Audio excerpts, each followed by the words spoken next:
Hello, my name's William. This is my short, concise expression of why I advocate a resource-based economy.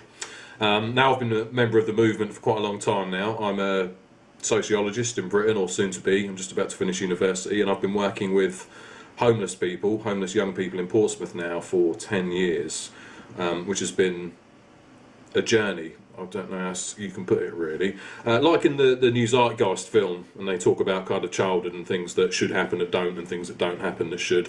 I was certainly a victim of that, and grew up with a bit of a chip on my shoulder. I didn't really like the world, and then I somehow, for one reason or another, got into youth work and worked with some children who had, oh crikey, I thought I'd had it bad.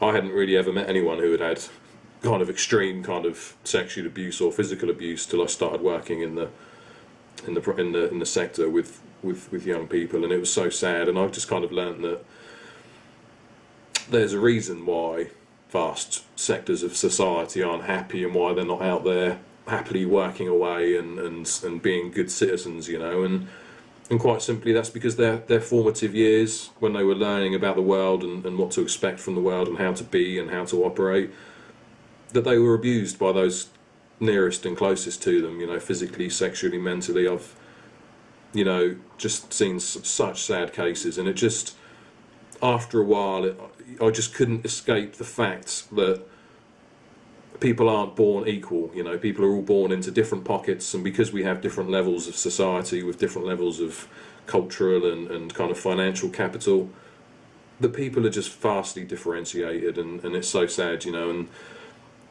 And there's only so long you can take this ideology that kind of rich people are rich because they've earned it and because they've worked hard themselves, and poor people are poor because they haven't. We're all victims of culture. And what kind of society where you can look at one end, the children that I meet, you'll get kids that are just born and abused from day dot, and at the same level, at the other end of the spectrum, you'll get kids who are born into royalty, who are going to have a £30 million wedding, you know, which we've got to pay for, and then there's just all the different sectors in between that. And when I look at our species, I just see one that's divided, and societies like Britain and America and the West, and globally, because no one can escape the hand of the financial markets, people are divided. People don't care about each other. People can't relate. They can't empathise. It's no different if you take a group of children, put them in a room, and if you give all the kids different amounts of toys each to play with, you know, different quality of toys, they're going to argue, aren't they? They're going to fight. It happens. Anyone who has children knows that you have to try and do things equally a little bit. You know, you have to teach them to share. You can't just give everything to one of the children and nothing to the other, because doesn't make for healthy or happy kids, you know. And our society is just like that. We're so in our infancy. We're having to learn the most basic lessons in the 21st century, you know. And having to make a video about why I advocate a resource-based economy is essentially, to me, it's like having to make a video asking why I advocate sharing. And sharing is just good. It's good. It helps you to relate to people. It builds relationships. It helps you empathise and see how other people's lives are. And the product of that is that you care about people and you do things for them, and you make their lives better. If you want to build a big society, you don't let people go off and get rich like Osborne and Cameron are doing. You don't set the stage for more entrepreneurialism. That's like setting the stage for more racism. That's like putting the bloody Ku Klux Klan in local government or something, you know. It's just unacceptable. You know, as with racism and things, we seek to stamp it out. We seek to stop it. We seek to build a multicultural society where people can be looked on evenly. So why is money so unquestioned?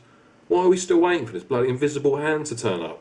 Because it's been a while now and it hasn't shown up. And when you sit in, day out, and you see people being abused, and you see the lives, and you see the cycle of deprivation going, and things getting worse, and the gap between the rich and the poor increasing, it's really hard, you know, because people are just being hurt. People are People are being hurt, people are being shot, people are being killed, people are being abused, people around the earth are actually starving to death. Can you imagine that? Can you imagine dying from diarrhoea? And it's not just the odd one or two, it's tens of thousands every day. It's disgusting. I'm ashamed of the human species at the moment. I advocate the Zeitgeist movement and a resource-based economy because they provide hope. They say that no, that's not alright, you know, and that we can stop that. They're not seeking to put in a 10, 20-year plan to halve child poverty, and if they don't do it, they'll have another look at it in 20 years. They say that no. They say that we have the resources to stop this. We have the knowledge. We know how to build water pipelines. You know, you can build an oil pipeline that goes all the way around the earth so people with the money can buy their oil. But yet you can't take water to people who are dying from not having a clean glass of water. The Zeitgeist movement and a resource-based economy doesn't go like that. It advocates that the earth is the common heritage of everyone to share. And not for us all just to dive in and take what we want, but for us to intelligently manage the planet. Again, no person would ever go shopping for their family, put it in their cupboard and let their kids just dive in and eat it all and go starving a week. We as a species are just having to learn the most basic things, and it's so painful. Come on, people. Enough is enough. This shit's got to go.